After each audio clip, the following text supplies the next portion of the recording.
জন্য আমি তাদের প্রতি কৃতজ্ঞতা জানাই। আমি কৃতজ্ঞতা জানাই এই বক্সিরপুর কাশিয়ানীর আপামর জনসাধারণ তথা জিয়া পরিবারের আদর্শের সূর্য সৈনিকদেরকে, যারা বিগত 16-17 বছরে গণতন্ত্র প্রতিষ্ঠার যে আন্দোলন চলমান, এই আন্দোলন করতে গিয়ে সবসময় আমার সঙ্গে থেকেছিল।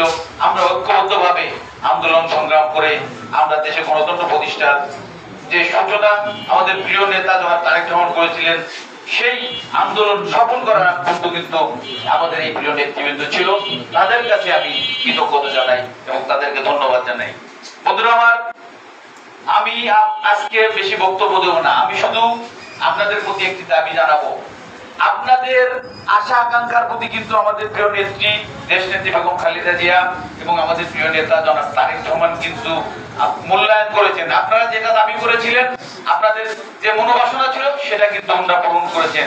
এখন কিন্তু আপনাদের কাছেও ওনাদের অনেক একটা দাবি আছে। কি সেটা দাবি?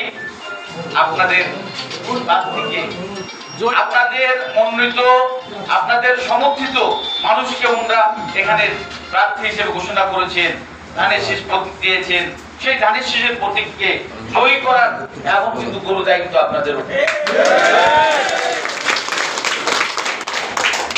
আমরা এমন একটি অঞ্চলে বাস করি, যে অঞ্চলের অধিকাংশ মানুষই একটি বিশেষ দলের প্রতি ছিল, একটি বিশেষ দলের আদর্শে অনুপ্রাণিত ছিল। আজকে কিন্তু এই বক্সিরপুর কাশিয়ানী মানুষের কিন্তু একটা সুযোগ এসেছে।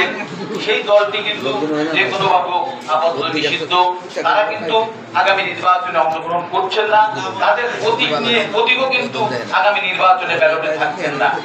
আমি এ কারণেই আপনাদের প্রতি বলবো যে এবার একটা সুযোগ এসেছে।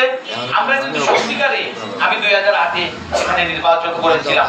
আমি 2008-এ নির্বাচন করতে এসে দেখেছিলাম সাংগঠনিকভাবে আমাদের অত শক্তিশালী ছিল না।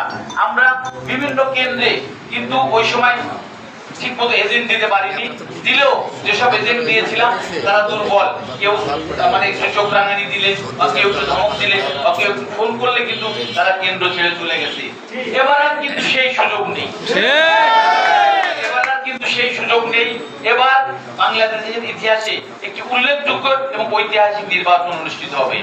এখানে এবার এমনই একটি নির্বাচন অনুষ্ঠিত হবে, যে নির্বাচনে আপনার ভোট আর কারো দেওয়ার সুযোগ নাই। আপনার ভোট আপনিই দিবেন এবং আপনার পছন্দের ব্যক্তিকেই দিবেন। এটাই কিন্তু এবার শতভাগ নিশ্চিত করে আমি বলতে পারি, এবার ইলেকশন সেরকম একটি সুন্দর ইলেকশন হবে। এই কারণেই আমি বললাম যে আগামী ইদানিং ফেসবুকে দেখবেন আসতেছে বা আসবে বা নির্বাচন করবে, এসব কোনো মিথ্যা অপপ্রচার আপনারা কান দিবেন না। আপনারা আগামী ফেব্রুয়ারি যে নির্বাচন, সেই নির্বাচন কিন্তু সঠিক সময়ে অনুষ্ঠিত হবে।